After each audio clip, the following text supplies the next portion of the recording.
There's an art to specific video game names that tell you far too much in an unassuming title. Squirrel Stapler does just that, in the same vein mouthwashing does as well, where the Steam page really did not lie to you. Squirrel Stapler is an old, retro-styled horror game on Steam that is quite literally about stapling squirrels. It is not a witty metaphor for something, that is what the game is actually about. You, the protagonist, are a screwed-up individual who staples squirrels to his beloved's corpse as a way to replace her lost skin, that you probably stole. And this is the opening act of the game. You don't get a cutscene or some introduction. This is it. You quite literally load into the game, your wife's corpse is just stapled to the wall. You are told, right off the bat, that your character wants to staple squirrels to her. The honeymoon didn't go well, huh? This game is a game that quite literally tells you exactly what to expect before you purchase it, and still everyone is caught off guard. And I think that is a telltale sign of a good absurdist horror game. Now, you may be wondering what exactly is absurdist horror. Google AI will give you a definition that's just flat out wrong, because AI just mass loaded a definition at me that was mass produced from 10 different websites, and there isn't really much discussion about absurdist horror that I can reference. Keep in mind, as I go through this, I'm not a philosophy major. Take your salt buckets out because you're going to need several grains of them for this video. My understanding of absurdist horror derives from these three ideas: absurdist fiction, literary nonsense, and horror. If something is to be considered as absurdist horror, it needs to meet each of these three criteria. So hold on to your britches because I'm starting off this video strong. Absurdist fiction features the idea of nihilism, something I'm quite familiar with on this channel. In particular, the lack of purpose in life and everything itself is fundamentally flawed. This often ties into religious thought, as religion is often used in order to explain reasons for life being created at all. Absurdist fiction, in particular, are works based off of feelings such as anxiety, existentialism, and angst. The type of phase everyone has, but for absurdist fiction writers back in the day, they never really broke out of that teenage angst era. These feelings of angst are challenged in the work, particularly around the idea of purpose to life. To specify more, with the idea of absurdism itself, that the universe is irrational and meaningless. To quote from Wikipedia, because I'm original, some arguments in favor of absurdism focus on the human insignificance in the universe, on the role of death, or on the implausibility or irrationality of positing an ultimate purpose. The three responses discussed in the traditional absurdist literature are suicide, religious belief of a higher purpose, and rebellion against the absurd. I think this is a good ground base to build the first qualification for if a horror game classifies as an absurdist horror game. The video game needs to delve into feelings of purposeless existence through means of death, religion, or rebellion. While the fiction could take different approaches to this as long as those themes are still in play and meets the criteria. The second aspect of absurdist horror is the concept of literary nonsense. This is a wide-range concept that several pieces of fiction could slot into, particularly things like parody or insanity. Literary nonsense is a piece of fiction written work that is based on just that, the idea of nonsense itself. A great example of this is Alice in Wonderland, where logical reasoning isn't applied or is twisted into a new logic entirely. Please do understand that the absence of logic in a piece of work does not imply that there are lacking themes as well. Alice in Wonderland, again, is a great example featuring insanity and childhood innocence as background themes. Alice in Wonderland also has themes of absurdism, particularly around Alice's role in life and the concept of the world itself. To, again, quote from Wikipedia, the effect of nonsense is often caused by an excess of meaning, rather than a lack of it. Its humor is derived from its nonsensical nature, rather than wit or the joke of the punchline. The best example of this is, well, the game we're talking about right now, Squirrel Stapler. Squirrel Stapler is, and I cannot stress this enough, literally about stapling squirrels to a corpse. The nonsense of Squirrel Stapler comes from the intense excess of literal meaning behind the name. Another example to this intense excess of meaning is the movie Human Centipede. Both of these pieces of media collect from an intrinsic understanding that they will go to the absolute extreme with their titles. However, the Human Centipede would not qualify as full literary nonsense, as the movie is still heavily grounded within reality and our logic system, to a sickening degree. Also, please don't watch The Human Centipede unless you're absolutely certain you can stomach it. I have a pretty solid tolerance for gore and body horror, but even watching a video essay about that movie fucked me up. Don't eat during it either. I ate dinner and that was a bad idea. Now, this can be mixed up with fantasy, as nonsense and fantasy set stories are based off of different world ideas. I found this perfect page from Art and Pop Culture regarding the distinctions, and while I won't be reading all of it, here's a good section that helps elaborate. Be warned, this is a long quote. Nonsense is distinct from fantasy, though there are sometimes resemblances between them. While nonsense may employ the strange creatures, otherworldly situations, magic, and talking animals of fantasy, these supernatural phenomena are not nonsensical if they have a discernible logic supporting their existence. The distinction lies in the coherent and unified nature of fantasy. Everything follows logic within the rules of the fantasy world. The nonsense world, on the other hand, has no logic system, although it may imply the existence of an inscrutable one, just beyond our grasp. The nature of magic within the imaginary world is an example of this distinction. Fantasy worlds employ the presence of magic to logically explain the impossible. In nonsense literature, magic is rare, but when it does occur, its nonsensical nature only adds to the mystery rather than logically explaining anything. Again, this is from artandpopculture.com.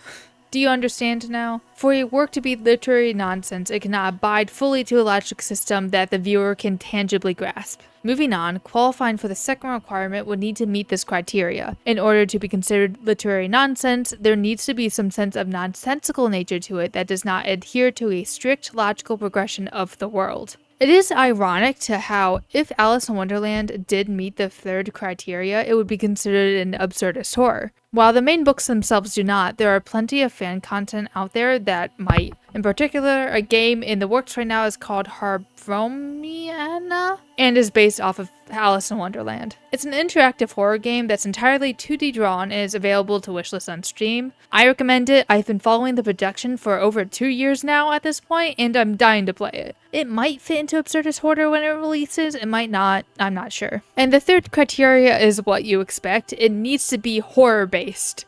Pretty self-explanatory. Now that we have our 3 criteria set up, I'm going to begin deconstructing Squirrel Stapler in order to show how this game utilizes these ideas in order to unsettle the player. Of course, Squirrel Stapler could have gone the classic gore and jump scare route and ignored these themes they tackled, but they didn't. Squirrel Stapler is the epitome of someone driving through a dumpster and still, somehow, making a meal that'd make Gordon Ramsay forget about the lamb sauce. It's just that kind of bad in like a good horror game way.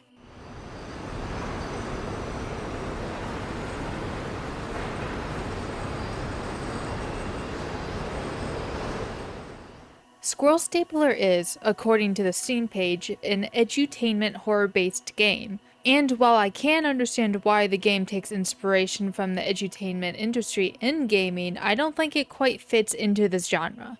Edutainment games that feature horror should still carry that baseline setting of education in the first place. Games like Baldi's Basics and Amanda the Adventurer are good examples of this, where the setting is violently educational. If a game is styled around edutainment, it should feature some sort of baseline, unskippable lesson that's woven into the gameplay. While Squirrel Stapler does feature the same graphics expected from this genre, the only instances of education material are found in the optional notes around the map. And some of these notes aren't exactly correct. No, squirrels cannot regrow lost limbs, and no, they do not pee from their eyes. That would be too much power. So while the Steam page does claim this as an edutainment horror game, I think an absurdist horror game just suits it better. That doesn't mean that the game doesn't take inspiration from these types of games, however, as the graphics have a lot in common with these retro games. Everything is old-styled, blocky with older textures, and most simplistic title screen you've ever seen. The game is extremely unassuming, unless you turn your camera and then it gets assuming real quick. There are only 2 areas in the game. Where you start off is the interior of the house and the outdoors map. The interior of the house is what the expected creepy horror games deliver, with bland colors and dark corridors you have to slowly trek down. There are 4 rooms inside of the house: the lobby, the storage room, the kitchen, and the bedroom. The bedroom is where you start, with a mattress on the ground, a bucket of my schedule in the corner, and a place on the wall designated for, corpses. I'll go into more detail regarding that later. The second room you're likely to see is the storage room, a room stuffed with crates and a blood-riddled sacrificial circle. We never do find out what exactly was sacrificed here, but given what you have stapled to your bedroom wall, it's not hard to guess what. Just past that room is the kitchen, which doesn't have much of note to it. Other than a shelf of plates consistently supplied, the only other fixture in the room is a dining room table, always fitted with 2 porcelain plates, presumably for you and your darling, which will also be looked more into later. Finally, the lobby is the last room you'll stumble onto. In particular, a room that has a message drawn in blood across the wall. All throughout the house, the lighting is poor, leaving you creeping around corners, anticipating a jump scare that simply does not arrive. Not once does a long, shadow-filled hallway ever jump scare you. And nor does it need to. Oh, this is plenty enough. And paired with the muted colors and optimism alike is the wonderful addition of nothing. And I mean it. Most horror games tend to have some type of ambient, lingering music. If it's not music, it's a stock sound effect for anything big and spooky. And instead of having any haunting sound, all we get is this.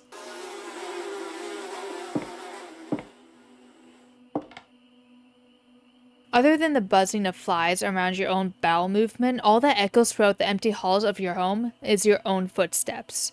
You are the only true life residing within the residence. If only you could figure it out in time. Outside is a different story. The colors are all bright and vibrant, juxtaposing the interior entirely. It's a breath of fresh air, literally, when you walk outside for the first time. Birds chirp and sing in the distance, trees sway under a soft breeze, and you can hear the distant chitters of squirrels roaming about. The forest is where you'll spend a majority of the game. The forest is an enclosed space with chunky trees that seem to tilt when you walk, with bushes, structures, rocks, and more dirt side of the area, and some small mountains to boot. This is where you can find the naturally spawning creatures to hunt, in particular, squirrels. There are a set amount of important locations scattered around the world, which can be seen by pressing tab in order to access your map. Everything has a set location, so you don't need to worry about structures or items moving between nights. The main area you'll spend most of your beginning time at is at your cabin. This is where the arrow access point to get in and out of your home, along with a small area for an introduction to the game. Besides your home is a quaint patch of poisonous grass, which will occasionally have dead squirrels on it. Because everyone knows that squirrels are gamers, and gamers are definitely allergic to grass. Across the entire map, there is only one building you can physically walk into. It doesn't have an interior created like the house, which teleports you inside, more so resembling an empty shell more than a building. The only other building with an arrow of entry, marked by the yellow dot on the map, is a place called the Sin Shack. What happens in the Sin Shack, you may ask? Sins. You can enter the shack once daily in order to boost your score, getting this lovely pop-up with a wretched processing sound as your character commits various war crimes. You are never told what these sins are, but given the photo, I can assume that they are squirrel-related. This is someone's hyperfixation gone too far. They end up constructing a sin shack to go commit various sins in about their obsession. Let's be honest, every fandom has a sin shack, and that sin shack is called AO3. There are also rock pillars scattered around the map, I believe marked by red dots, which feature a white particle-filled area.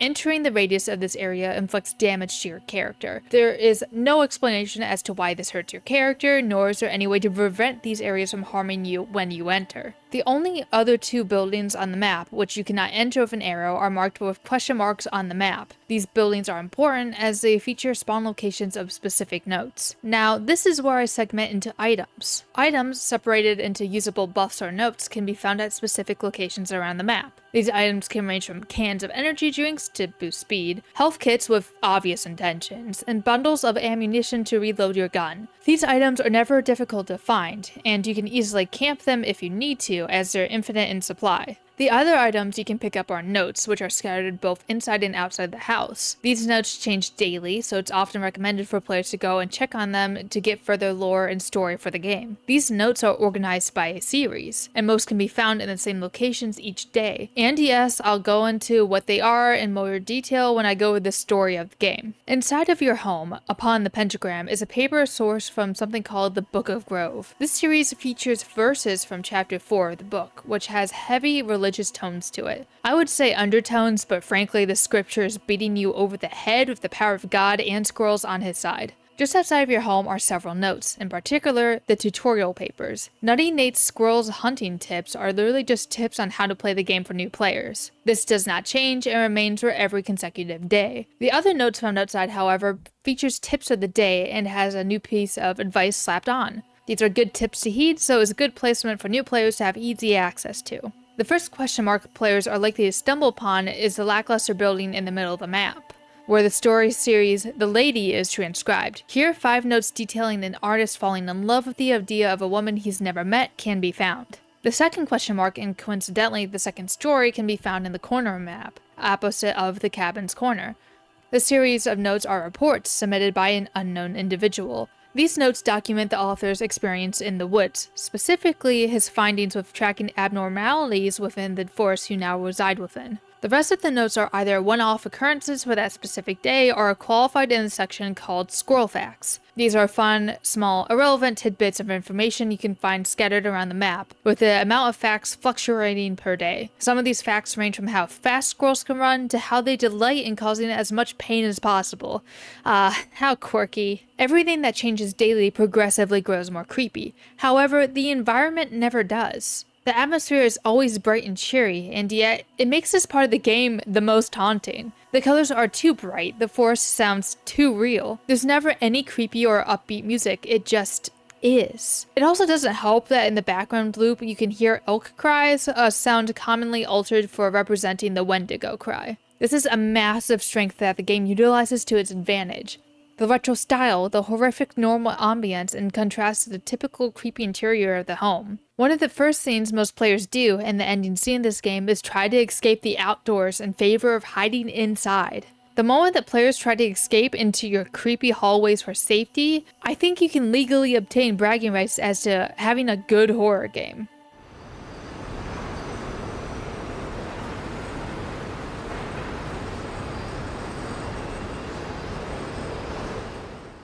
The gameplay has an extremely simplistic loop. A typical hunting game experience where you are given a gun, with limited ammo, of course, to make it more challenging, and a point score in the top right. Unlike other games where points are often used in favor of a shop or overall scoreboard for ranking, these literally do nothing. No matter how many points you build up, with or without the stun shack, you do not get any special rewards or perks. The score is meaningless. The score you do want to keep track of is in the bottom right, where the squirrel counter is. This counter is the amount of squirrels required to collect before you can progress to the next day. It's not enough to just shoot the squirrels, you have to collect their corpses. This is why the poison grass becomes handy, as the game does not require you to be the one to kill them. You just need their body for the counter to uptick. You can often skip having to hunt for an extra squirrel or two by checking right outside of your home to see if there are any that were foolish enough to not learn how to read. Rookie mistake. This is the main cycle of the game. Squirrels can be found roaming about the map, and it is your job to hunt, shoot, and collect them. You can find squirrels around the map from both watching through your scope and hearing them chitter. The first day sees you with 5 average size squirrel quota. And yes, I said average, implying that, for some godforsaken reason, there are different sized and kinds of squirrels in this game. And no, I do not mean scientific names, because for some reason unknown to mankind, some squirrels in this world have evolved into big hecking chonkers. These squirrels are known as giant squirrels, with only one being found per day, excluding the first. You can find boxes around the map in order to unlock a giant squirrels only game mode, but other than changing all of the squirrels to fun size, this has no further impact on gameplay. From the second day forward, your capture goal features 1 giant squirrel in addition to the 5 regular sized ones. You can call out to find where the squirrel is by pressing F, which will cause a giant squirrel to chitter back at you if it was within proximity. Basically, echolocation if you scribble out half of the definition and squint hard enough for the words to blur into the idea of a sentence. Honestly, that's just how my script writing works. So far, this game seems relatively peaceful. Sure, your wife is a bit cranky, but that's just the married life. You don't have to worry about any wolves hunting through the forest because, after all, only squirrels spawn in the forest. Sure, there's this odd hiding feature you can do that doesn't really help you hunt that much, but it doesn't matter. And this may sound like I'm leading to an ironic twist reveal where I expose that no, squirrels are not the only things that spawn in the forest. I want you to know that I am not a liar and I would never do such a thing. Yeah, I ain't got nothing. That's another fucking bear. Oh god. Now faster! Oh. I might be a tad bit of a liar. My bad. There are 2 enemies that spawn around the map after the first day passes. The first is, well, that. The that in question is a squirrel bear, plumped with a pipe bomb that runs at you at Mach speeds. The squirrel bear deals damage depending on how close you are to the explosion. You can mitigate damage by managing to back away in time or shooting from a distance so it explodes without you in range. The bear squirrel takes about 3 bullets to take down, the same amount it would take to take me down. 3 bullets is the max amount of bullets you can carry at any given moment, so if you are caught away from an ammo reload station without being fully loaded, your best bet is to haul ass and hope that you aren't bleeding profusely from the last bear who body slammed you. The second enemy comes around the 3rd day, forming as a spiritual concept of a squirrel. These are ghost squirrels, and they are presumed to be the squirrels from the previous days, as they do not spawn until you have already killed a few squirrels. The squirrel bears also don't spawn until the same time as the ghost squirrels do. I believe both are a representation of retaliation from the squirrels for your actions. Some squirrels who are too slow to escape from you came back as eventual ghosts in order to attack you when they couldn't have before. Those that remained decided to mutate into something bigger, quite literally destroying themselves for the chance of stopping you. There are only 2 enemies ever on the map that can harm your health, and both relate to a form of self-destruction in some regard. Just, you know, squirrels. There's a lot of squirrel mutilation in this game. Some people have figured out different strategies to listen for specific noises from each creature, or found ways to dodge them and kill them before they can inflict damage. How I dealt with it was just stand next to a health charge and tank the hits like a coward, because I am an intellectual.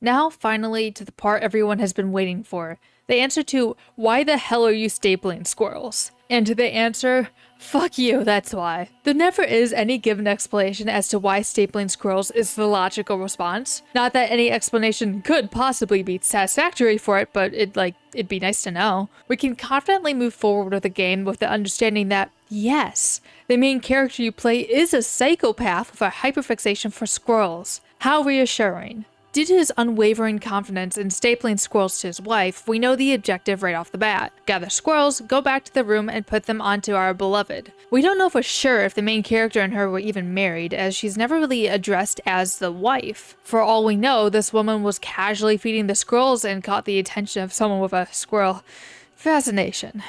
We know that this man considers the beloved dear, but that they went there to get away from it all. Given his track record thus far, I think that he's referring to the FBI, or Twitter. If there's escape from Twitter, I'm in, which bus takes me there. Since the story of each day is mainly dependent upon the stories scattered around the map, I will start reading them now. The stories develop over each day, so I will be introducing them in the natural way players would encounter them as well. If you're confused as to why I'm not doing the full story at once, that is why. Come, my viewers, gather around the fire as I read to you the stories of Squirrel Stapler.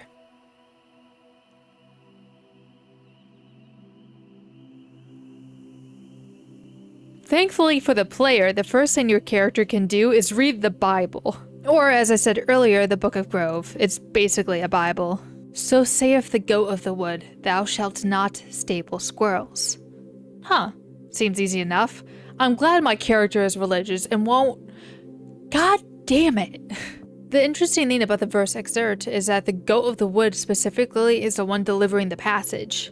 We can assume that the wood in question are the woods we currently reside in. The goat is never shown, but we can infer the goat has some relation to the devil. The devil is often associated with goats, specifically in the Christian Bible. For example, the book of Matthew, from the actual Bible, I should clarify, states, "He will separate the people one from another as a shepherd separates the sheep from the goats. He will put the sheep on his right and the goats on his left. Then he will say to those on his left, 'Depart from me, you who are cursed, into the eternal fire preparing for the devil and his angels. For I was hungry, and you gave me nothing to eat. I was thirsty, and you gave me nothing to drink. I was a stranger, and you did not invite me in. I needed clothes, and you did not clothe me. I was sick and in prison, and you did not look after me.'" You know, this is the first time I've read the Bible in like 6 months.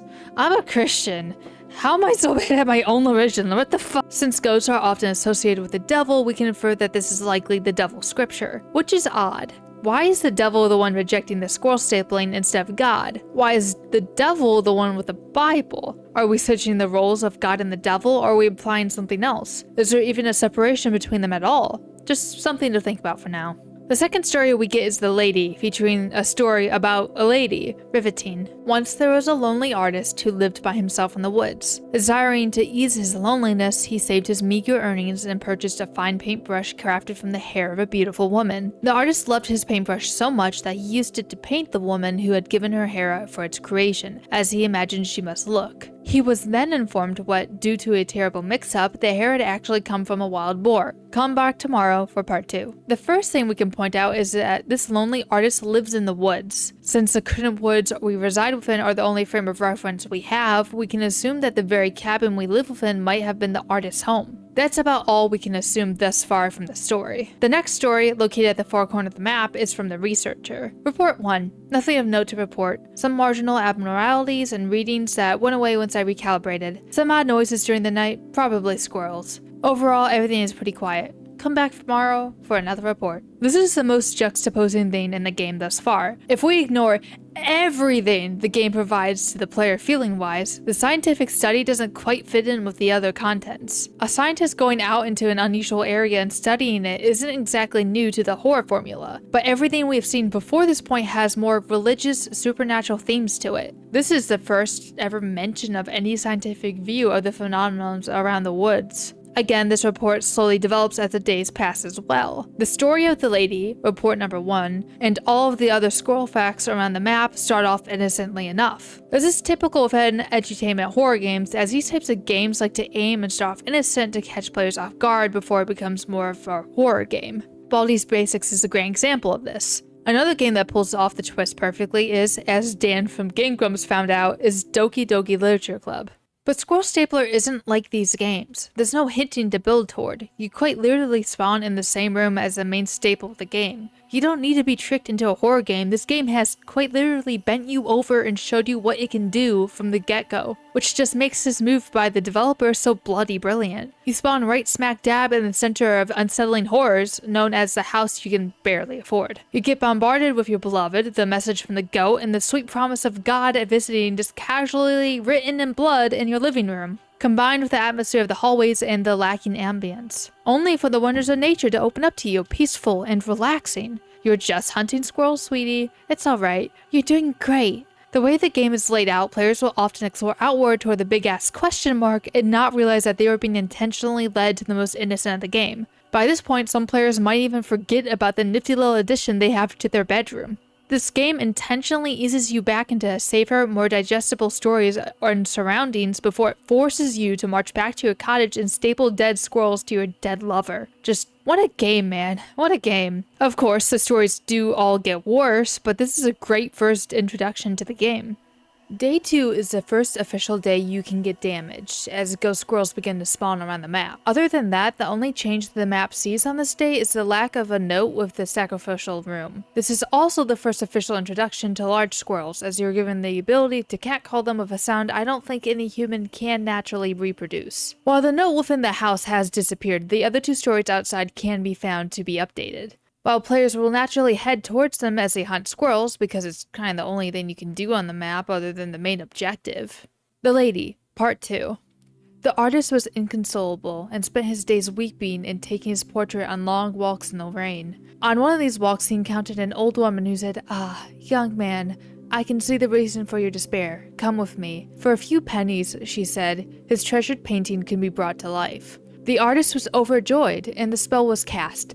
Only then did he remember that he had only painted the woman from the waist up. Return tomorrow for part 3. No guys, don't mind me. I'm just taking my painting on a walk.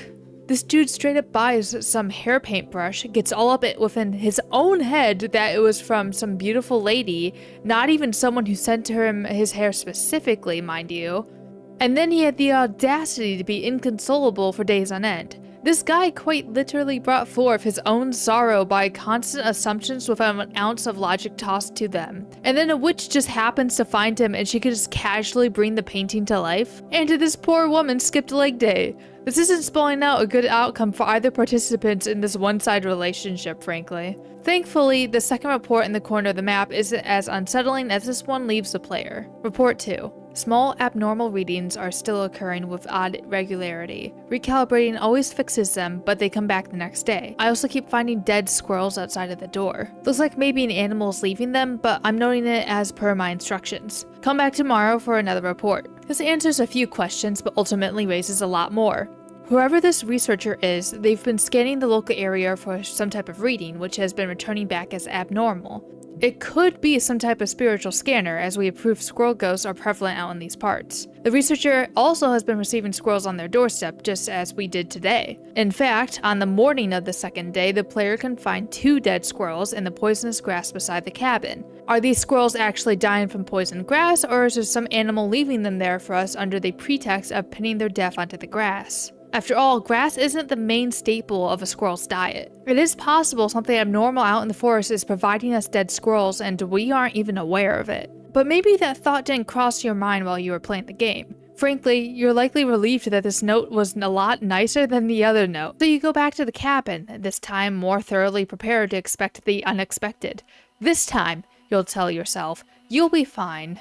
It's not like my wife can do anything. Oh my god, she left a note. My beloved is finally talking to me again. I know she's been dying to give me the cold shoulder because she's dead and rotting, but I'm sure it was just a rough patch. What did my darling lover write for me?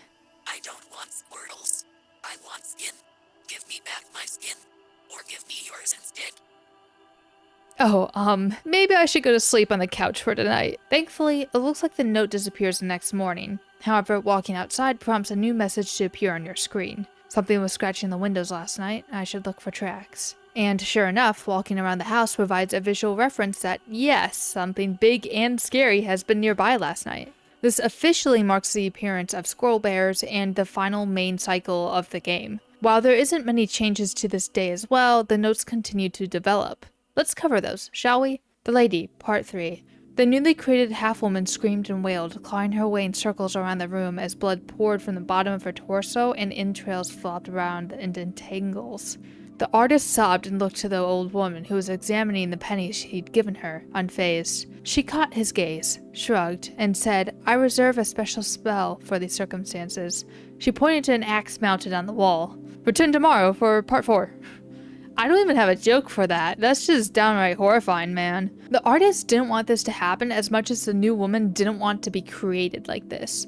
Both sides of this deal got fucked over for it. And the old witch didn't care. She knew what was bound to happen when she performed the spell, but still chose to do it without informing the only party that could consent about the ramifications of this. Which is, plainly put, downright cruel. I do like how she activates her trump spell for cases like these and just directs the artist to an axe on the wall. It's like playing a wizard artificer in D&D and just casting this spell called Gun. Which it is odd that she knew the limitations of the spell, prepared the axe, but didn't take any steps to prevent this. Frankly, she could have just been upfront with the artist and told him that he would need a full body painting if he wanted the spell to work. She could have just upcharged him for doing a full body painting and profited more while also retaining a future client. The fact that the witch did nothing of this is quite telling. Of course, I'll go over my theories when we obtain more notes. Report 3. There's something in the woods here that we didn't expect. I keep finding tracks, and I hear it at night moving through the foliage and scratching on the concrete. And in the morning there are squirrels outside the door, with their limbs all pulled off and their heads twisted around.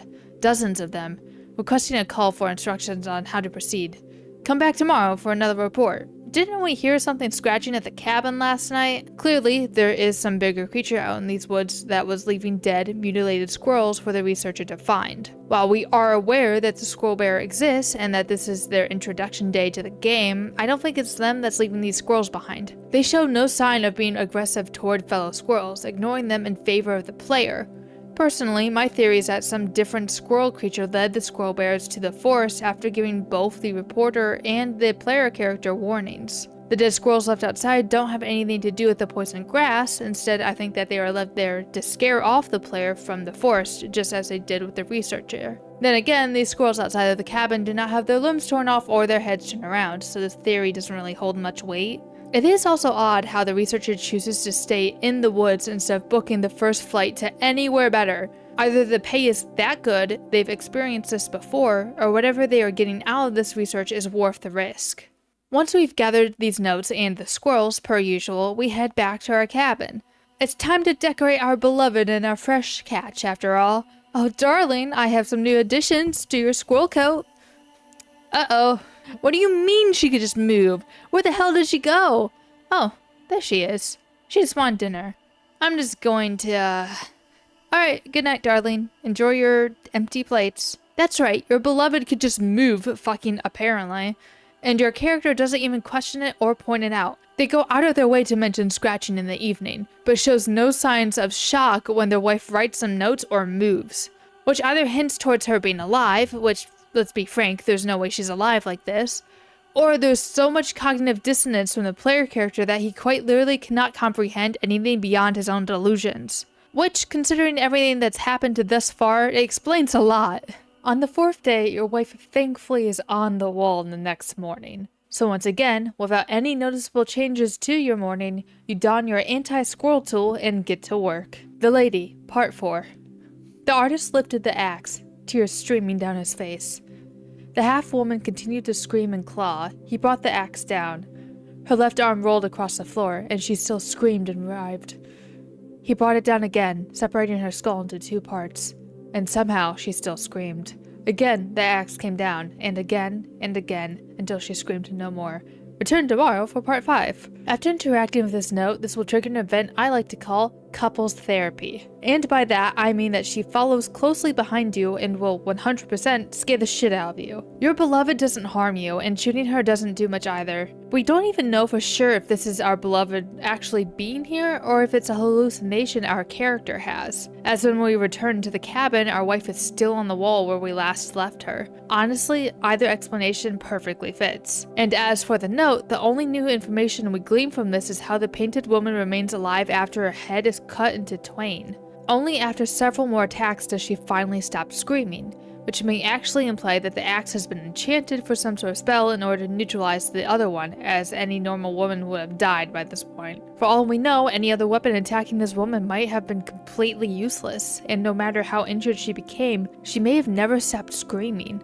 We don't know that for sure, of course, since the witch never clarifies. But I am inferring that the painted woman wouldn't have been able to be killed unless by a specific weapon enchanted by the witch, as she survives massive blood loss from losing the lower half of her body much longer than any normal person would have. Know what? This one is super depressing. Let's go check out the daily report, and hope to God that it's better. Report 4. It's in the walls now, in the concrete, looking for my brain. It can't find it because my brain is inside my skull, but it will. It will peel away skin and bone to get inside, and when my brain is taken, I will come for you. I will break you open. I will take yours instead. I'm in the shadows now. I'm seeing you cower. You are already stretched apart in pieces. Your head is already twisted off the spine. Come back tomorrow for another report. Oh, yikes. Clearly, this shows the signs of a massive mental spiral after how quite normal our last report was. Whatever fluctuational errors the researcher has been seeing in his previous reports has likely begun to impact his mental state. I believe the "it" he is referring to was whatever left him those squirrels outside of his home. Since I've already firmly established connections to spirituality within the game, it's possible this "it" is something biblical in nature. It's also possible that this man has simply deluded himself into believing something is coming for him when nothing is. Though, given how normal he was within the last report, a sudden total mental collapse doesn't make much sense. Whatever this "it" is, it got the reporter fast. Also, notice how they write regarding the state of your body. Torn to pieces, head twisted off the spine. That is the exact same way he described the squirrels he found within the previous report, so we can safely assume whatever left those there have infected the unnamed researcher. Or alternatively, this note isn't from them at all, and the researcher has succumbed to an unexpected death while something in the forest is writing reports in their stead. This is all of the events on the 4th day, and returning home doesn't trigger any other events. God is coming. checking the daily tips paper outside of the cabin, instead of producing one of the usual daily tips, only gives this message: "Good luck!" Gee, thanks. There isn't any change to the typical gameplay loop on this day either. It remains steadily consistent, just like the other days. 5 normal squirrels, 1 big squirrel. Just once I can find the fucking lane. Since lanes are relatively normal, let's go check over the final letters today. The Lady, Part 5. The artist's ears rang as he turned to the old woman and said, "What is this unspeakable horror that you have brought to me? How can I ever escape what has been done here? What penny spell can you cast to conjure good from this?" And the old woman examined the bloody mess and said, "Well, young man, this would make a mighty fine stew." And so they made a stew from the remains, but it was poisoned and they both died. Art will eventually destroy the artist. The end. What the fuck? This took a turn I wasn't expecting. The artist was right to point out how horrid this whole event was, but instantly loses any credit he had for willingly making stew out of the corpse of the woman he fell in love with. The fact that this body was poisonous hints towards a few things. First, specifically, implies that the witch's magic is naturally fatal or poisonous to begin with. This can also hint that the artist did in fact live in the very same cabin we have, as the remains not used in the stew were likely buried right beside the cabin, and thus it can explain why the grass is poisonous. Finally, art destroying the artist obviously represents how the artist allowed his own shortcomings to consume him, or more better to say, as him consuming his own shortcomings? If that makes sense, because he ate her. Bro took wanting to eat art to a whole new level. The woman in the painting represented everything this man expected and assumed he deserved. Beautiful, quiet, and obedient. All qualities of a painting. Instead of seeking out a woman to meet, he made constant assumptions of where the hair was from, who it belonged to, and that she would reciprocate his feelings. Then again, he made an assumption that the witch would deliver all these expectations to him without any fact-checking. And, finally, the man went along with the witch for making the stew and died because of it. Every step of his story, he allowed his fantasies to delude him further and further. Instead of painting a pretty lady and moving on, he instead began to completely project this idealized fantasy onto the art that he drew, and steadily lost himself to this unrealistic expectation he conjured out of nowhere. It's not that his art destroyed him, it was himself. He was the one who brought her to life after becoming transfixed by the idea of her without even considering if she would reciprocate his feelings. He was the one who killed her instead of trying to pay for any spell that might ease her pain, and he was the one who chose to eat her remains instead of giving her body the respect it deserved. This has nothing to do with his art destroying him. He would have doomed himself another way if the art didn't. This story is a pretty clear-cut representation of what the player character is destined to succumb to as well. Both of these men are artistic individuals in some way, that appreciate beauty to a sickening degree, and both go to twisted lengths to secure that beauty, all the while deluding themselves within their romantic fantasies. Both of these men also believe that they are owed this beauty without even considering the female's perspective on it. The Lady is a cautionary tale, one that our protagonist just doesn't listen to. Report 5. Please disregard previous reports. Everything is quiet. This report is, very clearly, a red herring and a filthy lie. Whatever happened to this man damaged his psyche and likely took over his mind enough to where it wants more victims. Remember, these reports are meant to be sent to a third party. After the previous outburst from the steadily declining mental state of the researcher, once it took over their mind, it began to quickly backpedal to assure future victims that this forest is safe. I have less to discuss about this series of reports as it's a pretty cut and dry story. A researcher comes into a forest where supernatural occurrences are happening and slowly begins to lose his mind. We see this all the time in literature. However, this in contrast to the Lady story feels almost yin to yang. Emotional versus logical, or specifically the denial of logical and emotional expectations. The reporter obviously expected something more scientific when they arrived there. When the very obvious supernatural shit starts to go down, they quickly succumb to insanity and lost themselves to the illogical. The artist expected love and died having none.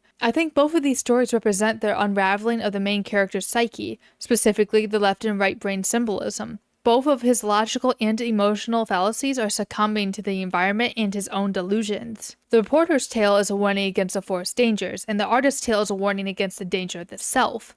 And yet, the player character does not listen to either. He continues to hunt squirrel after squirrel, until, eventually. God is coming. 2 minutes. What?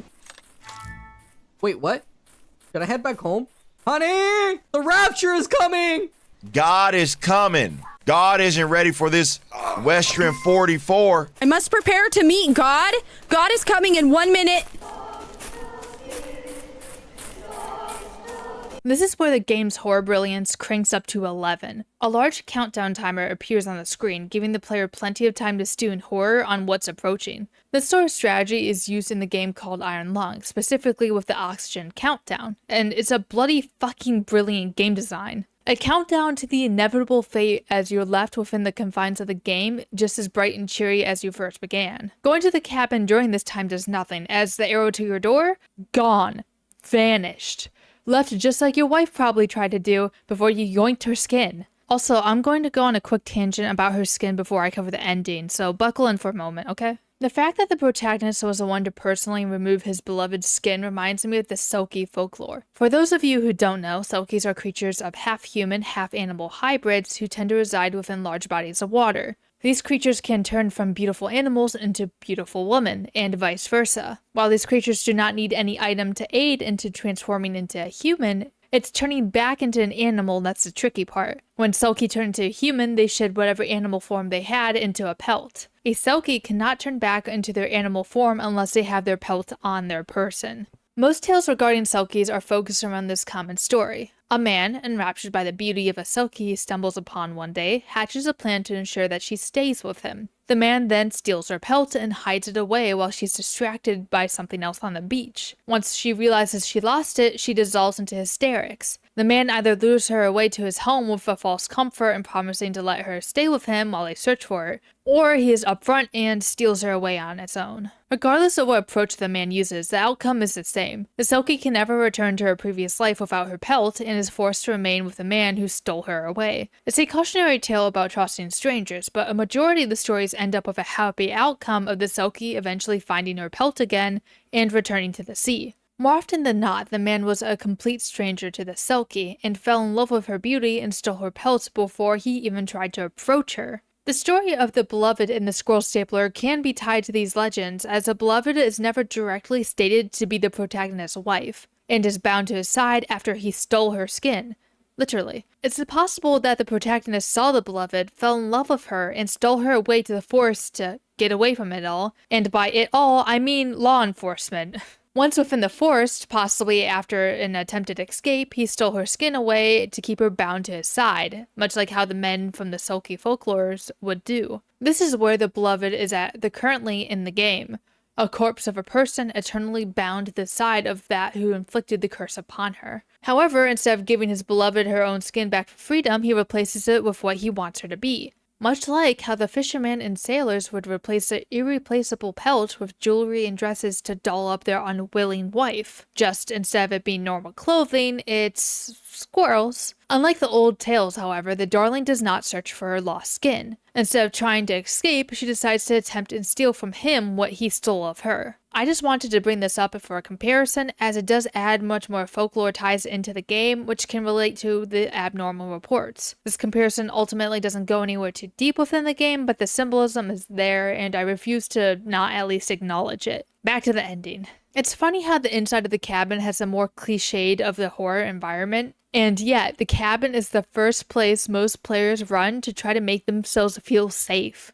Keeping access to the interior of the cabin wouldn't have altered the outcome to the game at all, but the game developer knew that the player would seek it out for the feeling of safety, and removed it accordingly. Even with access to the gun, most players start to freak out once they realize their main shelter has been stripped of them. This also perfectly subverts players' expectations of the beloved doing something on this day. This whole act of making your beloved beautiful may have been for the benefit of preparing her for God's arrival, not for the protagonist or beloved's benefit. Not that stapling scrolls to a dead woman's corpse would ever be for her benefit, of course, but it's possible that the main character just wanted to make her beautiful in the face of God, as a possible sacrifice, considering she might have been it once before.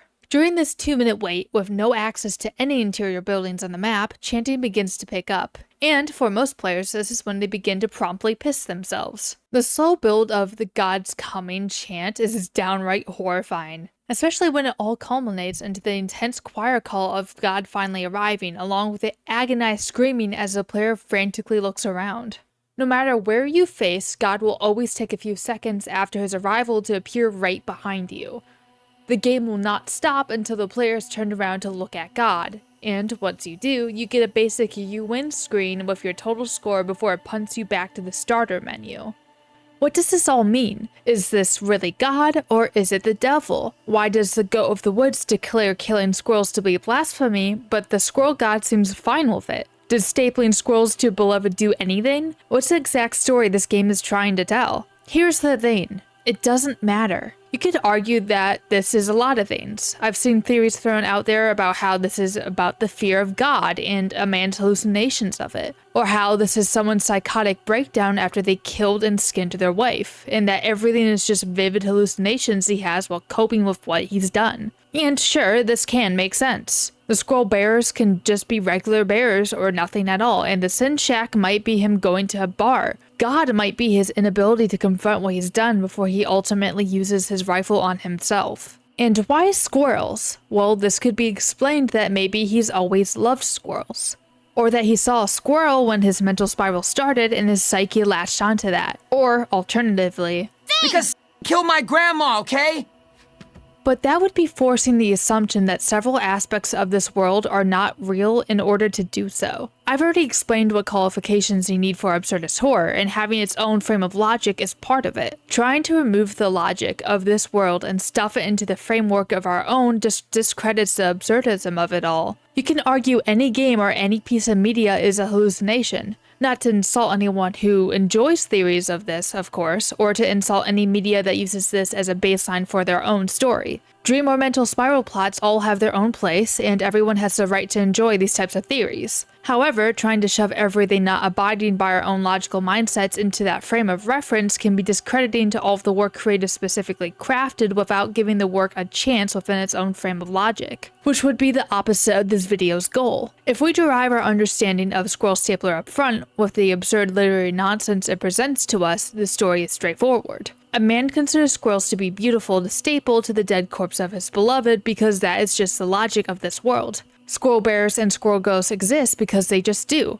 The main character never questions these happenings and it is expected that this just makes common sense to him. While we are obviously confused about the fucking everything of this game, frankly, the protagonist only questions the scratching on his wall at night. We aren't given any grand opening to the story that wraps everything up neatly because that just isn't what makes sense to our logical understanding. It's even possible that the sin shack hides whatever sins are being committed with a PNG because we, the human player behind the screen, cannot fathom or even comprehend what is going on that is sinful to this world. We can base this idea off of Lovecraftian horror, where surreal ideas can cause human minds to melt, or off of the concept of another color outside of our palettes, since humans just can't comprehend a new color, period. This is why Squirrel Stapler perfectly represents what a piece of media should have to fit the criteria of absurdist horror. Let's revisit the three criteria I set above. Absurdism, dread, meaningless, nihilism with a focus on religion. Literary nonsense, insanity, different logical systems. And horror. The work meets the first criteria by focusing on the nihilism of the world in multiple ways, with ties to religion. Of course, the squirrel god and the Bible verse you find are directly beating you over the head with a squirrel-shaped lump in a burlap sack. You, the player, have no direct control over this. God is coming in 5 days, and no matter what you do, you cannot prevent this. You cannot escape. It is happening, and you are trapped in the crux of it all, a helpless bystander. Quote Amet. Literary nonsense is fulfilled by the foundation of the game. Stapling squirrels is itself a nonsensical idea and is plugged into the game in such a way that promotes the nonsense. The logic of this world is removed from our own, and there's a clear system of abnormal abilities that are never elaborated upon. Quote Amet. Horror is fulfilled because, well, these 5 YouTubers pissed themselves playing it. Wait, there's only 4 on the screen. Squirrel Stapler still has a lot to say regarding religion, love, obsession, art, science, philosophy, you name it. You can absolutely dive into any of the puzzle pieces this game provides and build conclusions, but trying to force all of these abstract pieces into the same image just doesn't give the game justice. Personally, I think it's better without a solid conclusive explanation. Squirrel Stapler wasn't meant to be a series of problems on a checklist to explain and then neatly put away. It's an interactive experience meant to encourage you to think. And I think that's what good absurdist horror is meant to do. Meant to make you question things by exposing you to a bizarre new format you aren't accustomed to. If you're looking for good absurdist horror to help inspire you to create your own one day, properties like Squirrel Stapler, Don't Hug Me, I'm Scared, and Llamas with Hats can be good places to start. Of course, you can always take inspiration from absurd and illogical media without horror elements, such as Charlie and the Unicorn, Alice in Wonderland, and Giraffe Town can be cited as well. These pieces of media all have logic to their illogical decisions with story, design, and plot. Keep that in mind if you want to make absurdist horror, as there is a place and time for where to put what inside of your work. Ultimately, though, it's just fun to pick apart games, and those are lax rules to follow if you want to create absurdist and nonsensical fiction, but aren't sure which twisty floating road to take.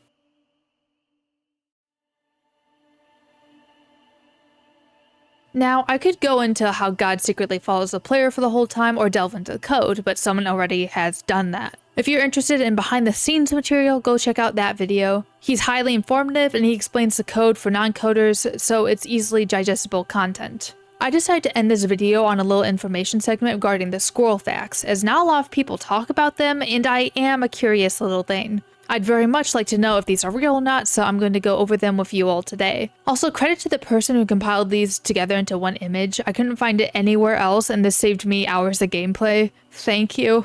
Now please, everyone buckle your seatbelts as I begin my autistic info dump. The following notes can all be found on the first day. Since all of them are true, I will just explain how they are. Note 1. Squirrels can survive a fall as much as 30 feet and can jump up to 20 feet. Squirrels have a smaller body weight, and so their terminal velocity, paired with their ability to spread out their limbs and use their tails as balance, leads to most squirrels being able to land from 30 feet falls relatively safe. On the other fact of this note, however, only applies to the specific species of squirrel called the fox squirrel, as far as I'm aware after a 5-minute Google search. While most squirrels can only jump about 8 feet max, the fox squirrel is known as one of the largest squirrels native to North America, can jump up to 20 feet. Note 2. Squirrels can sometimes run at speeds of up to 20 miles per hour. The eastern gray squirrel, native to eastern North America, can be known to run up to this speed. Note 3. Squirrels can eat their body weight in food every week. Specifically, gray squirrels tend to eat their body weight of food in every week, while red squirrels eat about half of this. Note 4. Squirrels can use their tails for many things, including for balance and as parachutes when falling. This is also partially why they can survive high falls, as they use their tail to lessen the fall. Note 5. Squirrels have 4 sharp toes on their front feet for climbing and 5 toes on their back feet. They use their nails to be able to climb trees, stay on thin branches, and can be used to defend themselves, though most squirrels tend to run. Day 2 Squirrel Facts. These facts are both also true as well, just like the facts of day 1. Just like the other stories scattered around the map, it's clear these notes are also trying to ease the player into a false sense of security around the map before bombarding them with the later squirrel facts. Note 6. Squirrels cannot burp, vomit, or experience heartburn. Just like other rodents, squirrels cannot do any of these things. They do not have the anatomy to do any of those. Note 7. In 2007, 14 squirrels were arrested in Iran. This single note is the reason I wanted to do this segment. The fact that this is true is just absolutely wild, and also just absolutely a 100% human thing to do. In 2007, 14 squirrels were seen near a nuclear enrichment plant and were promptly arrested before, quoting those who arrested them, before they were able to take any action. This quote was seen on the BBC.com article regarding this, but I have yet to see any further proof or sources regarding their arresting statement, so take the statement with a grain of salt. They were believed to be fitted with spy equipment, with a few people claiming they were arrested instead due to chewing through important wires. None of these claims have been officially supported, from what I can tell, as all of this is alleged. The only confirmation we got about the situation was that the squirrels were very much arrested under suspicion that they were working with the West. There hasn't been any confirmed information regarding if the squirrels were actually wearing any gear or not, or if some officers saw them chewing through wires, got paranoid, arrested them, and then the arrest got leaked, and it was revealed that they were just normal squirrels. A good chunk of misinformation has been spread, and a good few articles within recent years have been written with slop-fed AI and aren't really accurate sources, so it's difficult to say for certain. This wouldn't be the first time animals have been used for espionage purposes if they were, though.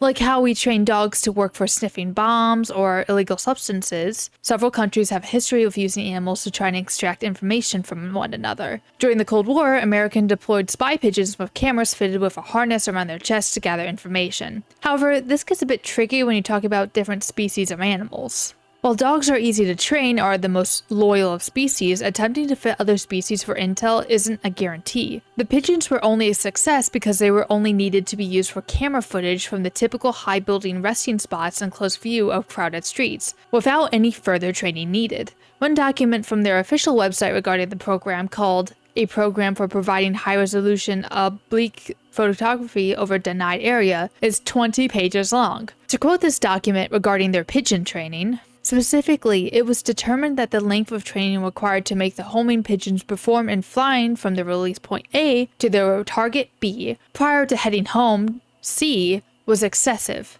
making it operationally unattractive.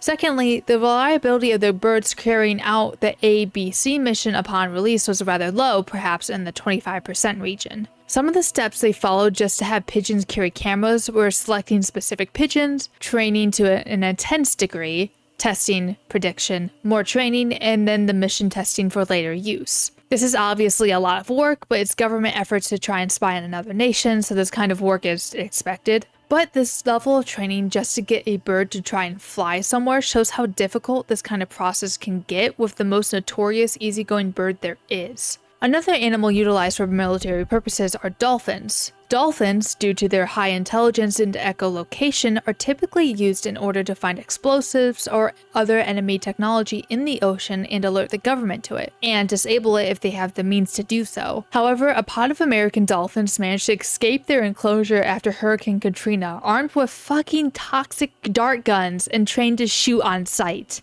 Wait, what? Long story short, because I'm rambling, is that training animals is extremely difficult, and most governments tend to be quite selective with the animals they do choose due to the risk. Squirrels are notorious frisky creatures that are quite impulsive, needy, energetic, loud, and are known to be difficult to train.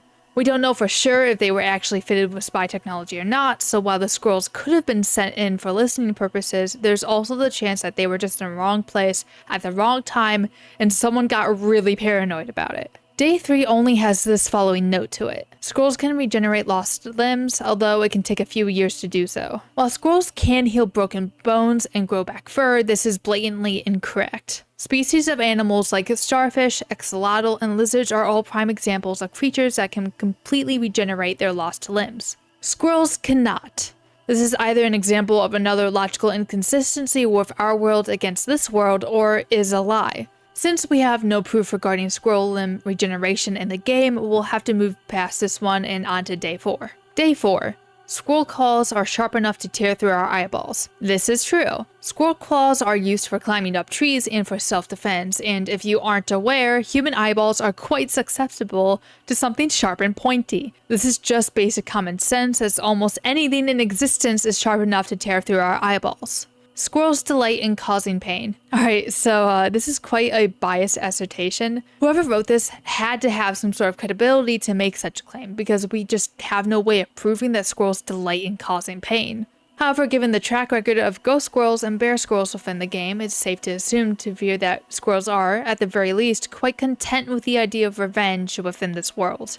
If this is true within the world, it would recontextualize a lot of the game. Squirrel ghosts don't hurt you out of self-defense or revenge, it's just because they want to. Are squirrel barrows destroying themselves and you as a symbolism for the fucked up hunting cycle you started, or are they doing it to cause as much pain as possible? Are normal squirrels just normal squirrels, or are they secretly trying to think of a way to hurt you? If God is a squirrel, does this mean that God delights in causing pain? Why is it that the goat of the forest, typically associated with Lucifer, is asking for squirrels to not be hurt? Is this a reversal of God into the devil? Just some food for thought. Day 5, like Day 3, only has one squirrel fact as well. The note reads, "There are more squirrels than you have bullets, and you have made her very, very angry." Oh, fantastic. Great. What a fun fact to end on. This hints toward squirrel bears and squirrel ghosts likely teaming up in an attempt to harm you and put an end to your conquest of said forest. It also ties in your beloved. While God in this game isn't given any direct gender, most monotheist religions have correlating male pronouns. So it's likely this God abides by the same general idea. Our main character doesn't have any confirmed gender either, but given that male to female marriages are most common and most men are associated with hunting and providing for the wife, it's safe to assume that the player's character is also a man. Given that the researcher has no given gender and is likely dead, the witch and the painted lady are both dead, that just leaves your beloved as the only option to be referring to as a she. The she is angry at you for harming the squirrels. Or rather, this note is clarifying two things. First, that while you do have a stronger weapon, you are still outnumbered by the prey you search for. The second is the obvious. Your love is very, very pissed you stole her skin and stapled squirrels to her as a shit replacement. While this note does hint towards the beloved having some sort of connection to squirrels now, and may even be the one encouraging them to do the killing, which actually, yeah, that does sound about right. Her husband goes and kills her and gives her stupid squirrels as compensation for what he stole, so she sets loose bomber squirrels and hunting squirrels to get him killed, before she ultimately summons a squirrel god to kick his ass. Pop off, queen. So valid. I do the same, personally. Ultimately, I think this note is implying how your beloved is the one setting all of this into motion. We don't start encountering the deadly squirrels until after you've pissed her off. And with the satanic ritual circle within the storage room, it's implied that the waif may have already been a sacrifice used there. If she was the one used in order to summon some sort of squirrel deity, it's possible that she was able to form a connection with the supernatural powers of the forest, and thus was able to start communicating with them and helping lead a hunt against you. It's also possible that her connection wasn't set until you stapled the squirrels to her, and thus triggered the forest being able to feel her vengeance and act accordingly. Was it truly you who wrote that message and brought God, or was it your beloved in a desperate bid for revenge? In the game files, and I know I said I wasn't getting into them earlier, and I'm not besides this, the beloved is labeled as an enemy entity. A very non-subtle hint that the beloved is likely way more involved with the nefarious stuff going on in the forest, and is pulling strings behind the scenes in order to try and lead you to your downfall as an act of revenge. Ultimately, we don't know if this is true or not, and we have no idea why God is there and what he is planning. But either way, even without the explanations, Squirrel Stapler is a fantastic example of a horror game. Especially one that doesn't shove the mysteries down your throat and ruin itself as a result. We're looking at you, hello neighbor. And hey, if you don't want to take any inspiration from this game, you don't have to. If you aren't too interested in absurdist horror and prefer more reality-centric games, there are plenty of good ones out there that do just that. Gothic horror, psychological, comedy, paranormal, sci-fi, cosmic action, you name it. There's a vast world of genres and categories for you to take inspiration from. Absurdist horror is just a prime example of an underutilized format. For now, I'll just sit and loot every single thing I could pick up in Baldur's Gate 3. Yes, that includes the cups and cutlery that sell for nothing. Yes, I am that type of player. Deal with it. Thank you for your support, it means a lot. On screen are all the sources I use for this video information-wise, which are all in the description as well. Please consider shooting me a sub or a like and checking out my other socials, as that also helps me out a lot. This video took a really long time to make, so please give me support so I can make more of these in the future. I also have a Discord server now, and I'm planning on introducing votes for video topics in the near future as well. If you're interested in that, stop on by, we'd love to have you. Thank you.